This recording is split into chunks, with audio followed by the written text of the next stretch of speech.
पूरी दुनिया साल के आखिरी दिन नए साल के स्वागत के लिए जश्न के रूप में मनाने की तैयारी कर रही है, लेकिन हिंदुस्तान का एक पड़ोसी देश जहां हाल ही में सत्ता परिवर्तन हुआ है, वहां पर माहौल खराब चल रहा है।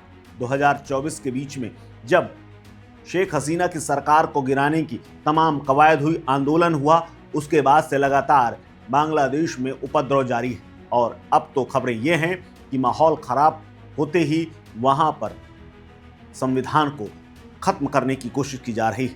खबरों के मुताबिक 31 दिसंबर को बांग्लादेश में उस संविधान को ही खत्म करने का ऐलान हो सकता है जो 1972 में शेख मुजीबुर रहमान ने अपने शासनकाल के दौरान बनवाया था। इसके अलावा राष्ट्रपति और सेना प्रमुख जैसे पदों को भी खत्म किया जा सकता है। वहीं जुलाई में शेख हसीना के खिलाफ जिस तरह का आंदोलन क्रांति के रूप में बदला, उसे क्रांति का दर्जा दिया गया और नए तरीके से बांग्लादेश को तैयार करने के लिए तमाम बातें कही गईं। अब ये बांग्लादेश की क्रांति ईरानी क्रांति की याद दिला रहा है।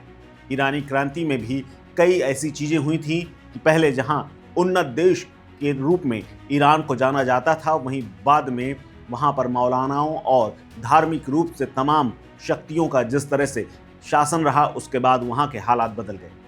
अब इसी ईरानी क्रांति के जैसे ही हालात बांग्लादेश में बनने वाले हैं, जिसके बाद शेख हसीना ने, आपको बता दें कि पद से इस्तीफा दे दिया था और अब खबर आ रही है कि वहां तानाशाही ही जारी रहेगी। खबर है कि शेख हसीना सरकार के खिलाफ आंदोलन का नेतृत्व करने वाले छात्र संगठन की ओर से नए रिपब्लिक का ऐलान किया जा सकता है। स्टूडेंट अगेंस्ट डिस्क्रिमिनेशन की ओर से नए रिपब्लिक की घोषणा किए जाने की तैयारी है। अब तक की ये जानकारी नहीं मिली है कि बांग्लादेश को इस्लामिक देश घोषित किया जाएगा या नहीं, लेकिन सेकुलर गणराज्य खतरे पर आ गया है।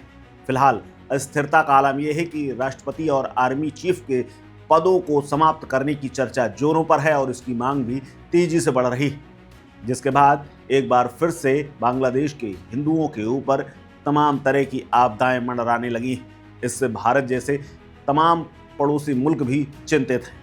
आपको बता दें कि भारत के लिए एक ये चुनौती से कम नहीं होगा अगर बांग्लादेश में किसी भी बात से इस्लामिककरण शुरू होता है या फिर ईरान जैसी हालत होती है तो फिर मुश्किलें बढ़ जाएंगी। वहीं फिलहाल कोई चुनी हुई सरकार चूंकि बांग्लादेश में चल नहीं रही, ऐसे में अंतरिम सरकार के मुखिया नोबेल विजेता अर्थशास्त्री मोहम्मद यूनुस सरकार तो चला रहे हैं, लेकिन अपने कार्यकाल में वो कट्टरपंथियों का खूब साथ दे रहे हैं, जिसके चलते भारत जैसे कई देश चिंतित हैं। अमेरिका तो लगातार इस पर चिंता जताता रहा है और हिंदुओं की सुरक्षा के साथ साथ बांग्लादेश को तमाम मानवाधिकारों का पालन करने का पाठ तक पढ़ाता रहा है। लेकिन छात्र नेता हसनत अब्दुल्ला ने बांग्लादेश के मौजूदा संविधान को लेकर के कहा है कि यह तो मुजीबवादी कानून है, इसे हम समाप्त करेंगे और दफन करेंगे। यही नहीं, अब्दुल्ला ने भारत के खिलाफ भी अपनी नफरत को उजागर किया है।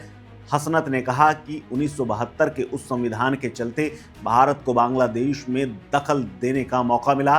भारत और बांग्लादेश को लेकर के अब्दुल्ला ने कहा कि हम 31 दिसंबर की दोपहर को ढाका के सेंट्रल शहीद मीनार में ऐलान करेंगे और बताएंगे कि भविष्य का बांग्लादेश कैसा होगा। माना जा रहा है कि बांग्लादेश में इस तरह कट्टरपंथी विचारधारा को बढ़ाने की पूरी कोशिशें हैं और जिसके पीछे पाकिस्तान का पूरा हाथ नजर आ रहा है। यही नहीं, छात्र आंदोलन के नाम पर तख्ता पलट का जो खेल खेला गया, उसमें भी पाकिस्तान के तमाम लोग इसमें शामिल थे। यहाँ तक कि बांग्लादेश के दूतावास के साथ भी इनका संपर्क था। यही नहीं, हाल ही में इस्लामिक देशों की संगठन B8 की मीटिंग में भी मोहम्मद यूनुस और शहबाज शरीफ की मुलाकात हुई थी और मुलाकात के बाद दोनों के बीच में संबंधों को लेकर के भी बात हुई थी। इसके अलावा बांग्लादेश ने पाकिस्तान से कारोबार में इजाफा करने का भी ऐलान किया था। अब बांग्लादेश के चटगांव बंदरगाह तक पाकिस्तान का सीधा माल पहुंच रहा है और उनकी फिजिकल चेकिंग के नियम को भी ढीला किया गया है। अब ऐसे में जो तस्वीर निकल करके सामने आ रही है वो चिंता करने वाली है और खासकर भारत के लिए तो ये विशेषकर। इस खबर में फिलहाल इतना ही। अपडेट्स के लिए बने रहिए वन इंडिया हिंदी के साथ। नमस्कार।